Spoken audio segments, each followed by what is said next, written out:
Hi, everyone, and welcome to another amazing edition of Ask NP Deidre with nurse practitioner Deidre Arms. We focus a lot on women's health issues as well as vascular and cardiovascular disease.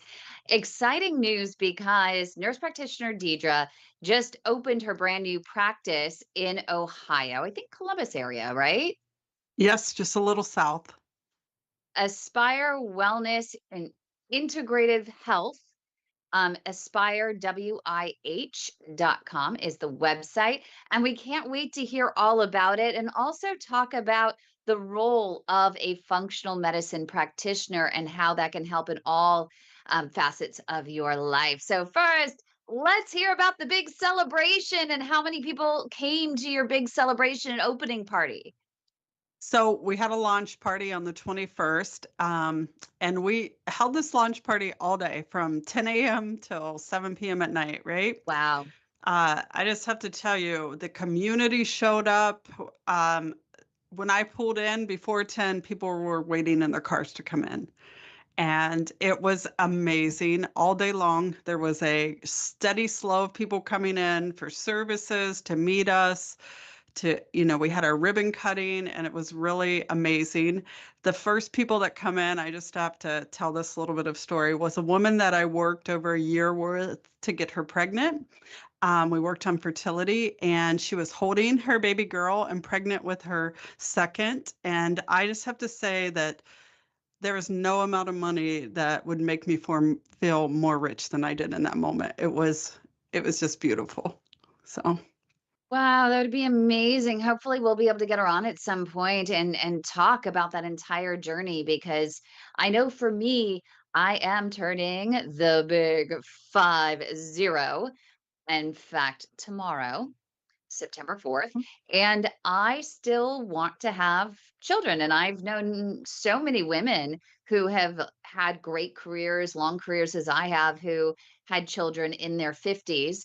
And it took a little mhm. extra work, little extra effort, but they were able to do it. They were able to do it safely. And so I want to hear her story and how she was able to do it, how you worked with her, and of course, see the amazing result with lots of pictures. Yes. I'll have to connect with her because I would love to have her on also. So, what is it about your practice that attracted so many people all day long? I mean, maybe before I get to that, how did you market it? Was it just purely a list of people that you've worked with for many, many years, or were you out on social media, television? What did you do? So we did some social media. We have a great, digital marketing person here with Aspire Wellness, and she does a great job. So she took care of that stuff. We worked with the Chamber of Commerce here in our town. She invited the news and people like that. And then we sent out an invite to all of our current patients, like just telling them, hey, this is what we're offering. We invited them first and allowed them to sign up for stuff ahead of anybody Uh, else, yeah. because we wanted to show appreciation for everybody for supporting us as we did this rebrand and new launch into Aspire Wellness. And like within the first 24 hours, I think 20 people booked stuff. So we had somebody here doing reflexology. So she was doing free hand reflexology. We did some IV mineral hydrations and things and some B12s and NAD. So highlighting some of the services that we do also in the space. That's not mainly what we do, but just to highlight some of the other stuff. And then we had great support from our local reps and everything. Like they sponsored all of the food and the breakfast, lunch, and dinner. So our breakfast was we did coffee and collagen hour. So we had breakfast Wow. with coffee and collagen. At lunchtime, we were doing like a total gut fiber with a big spread of healthy foods. And then after 4, we did magnesium and mocktails to highlight, magnesium and then making mocktails and just continuing the fun all day long. So we had something for everyone. What's great is our local hospital is literally, I could just a mile maybe. And so a lot of people come over at lunchtime and had lunch with us from the hospital and everything. So that was pretty neat. And then the community just they showed up. We got to meet local people here with other businesses that come to support us for our ribbon cutting and all of that. So it was pretty fantastic. But I think it's also because functional medicine practitioners are few and far between, and Mhm. especially ones that have additional, they're not just, no offense, but chiropractors, they're not just chiropractors. But you're a real clinician. I mean, you're a nurse practitioner. And it's rare that you see that. Why are functional medicine practitioners like yourself so rare, and why are they growing in popularity? So I would say the rareness comes in the fact that we don't learn this stuff initially in school. So we're taught a lot about pharmacology and how to prescribe and how to treat disease in that manner. And then what happens is many of us get discouraged at the outcomes. Like we don't feel like we're really changing somebody's lives or we're not really digging deep enough. And when you start to dive into functional medicine and and the integrative approach and things like that, there is no denying that there is evidence based to what we do and that it changes people's lives. And sometimes it's the fact that we're able to spend like an hour plus with our patients at these visits. We take the time to do that. We dive deep into deeper labs, looking at also functional medicine testing, the gut microbiome, hormones, oxidative stress markers, toxins. It just depends on what the patient needs. It's not a one size fits all, so that personalization comes into it. And I think that's what matters. Most of the people that we see, they have seen countless other people and still don't feel well. And so it's when you've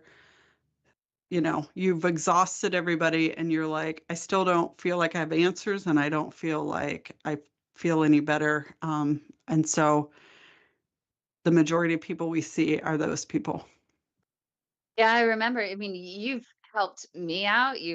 There was a woman in Texas that, if you recall, she had some sort of gut issue and they were ready to do some extreme procedure on her. And you suggested just a few supplements and she's fine.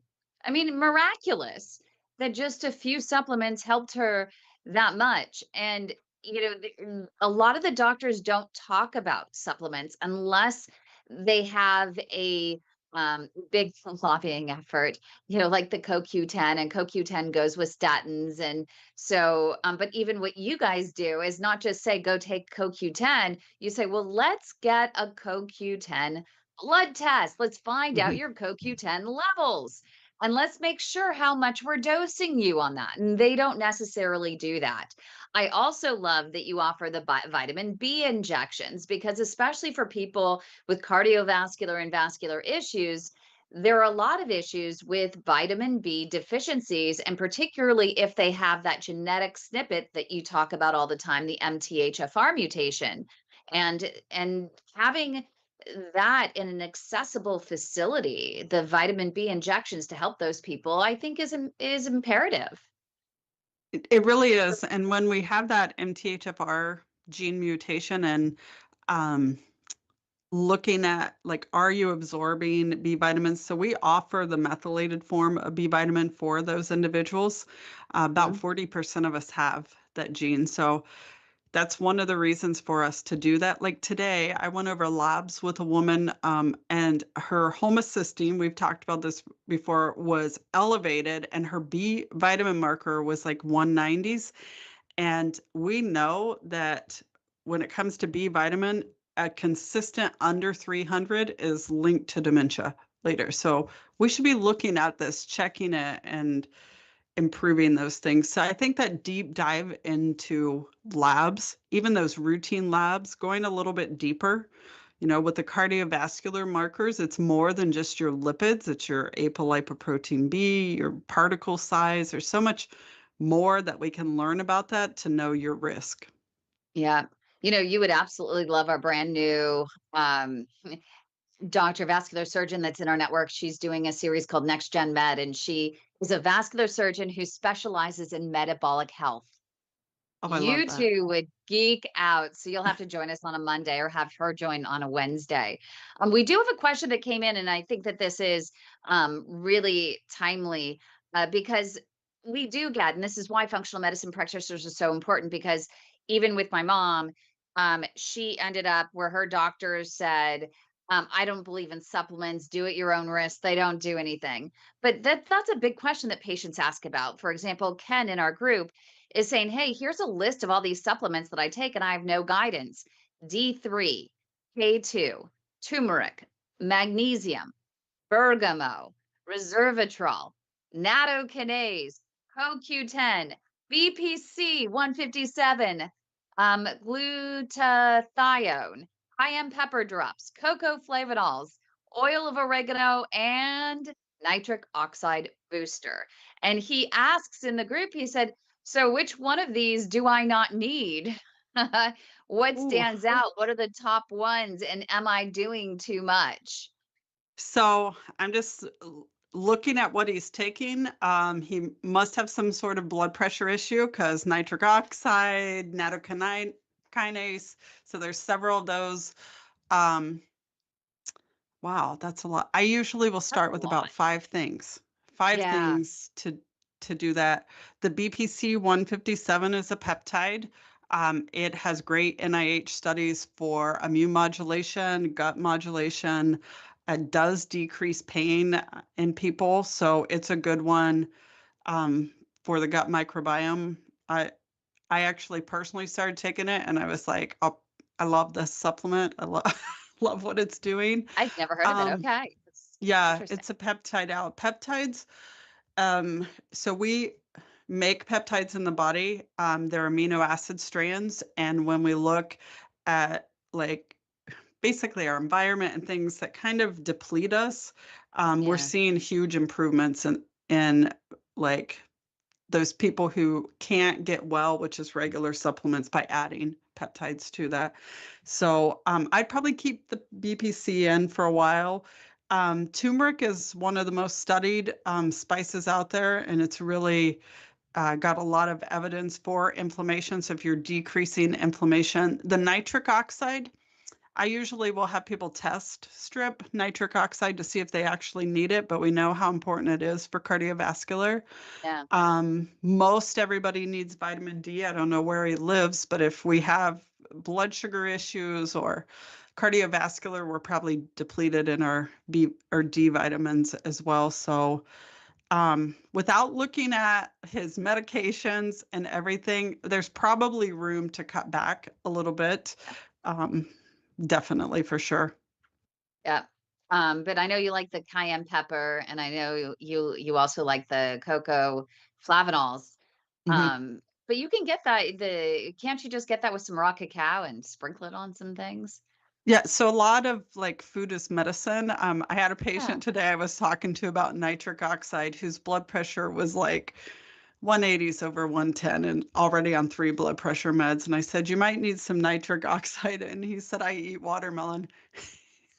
And I said, can I test to see if it's enough nitric oxide? So food is medicine. You really want to Yeah. start with food and everything and adding cayenne. You can even do those turmeric ginger shots, things like that. If, especially like you don't want to get pill fatigue. We don't want to replace one medication pill for a supplement pill, right? We want to try to do as much through our diet as we can. Yeah. And that's so true. And then we had one more that was coming about just the foods, if you can go over really quickly that you had.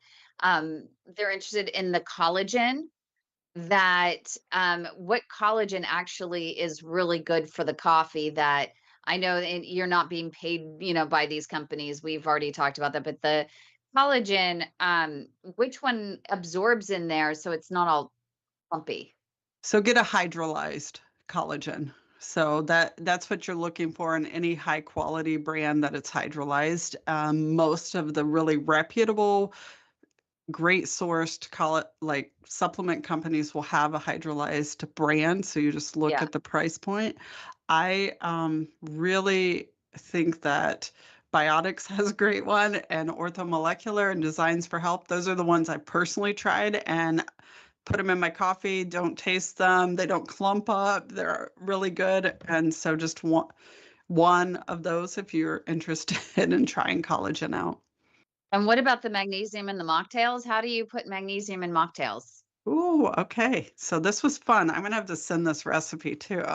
And I videoed it. But we did a tart cherry juice, and then we did a powdered magnesium, or if you have a capsule, you can open two up, and then you do a little bit of lemon and then a little bit of sparkling water. And it's by far, that's the most thing they made at the mocktails was that drink. We had like four others, but even some people are still talking about how good they were.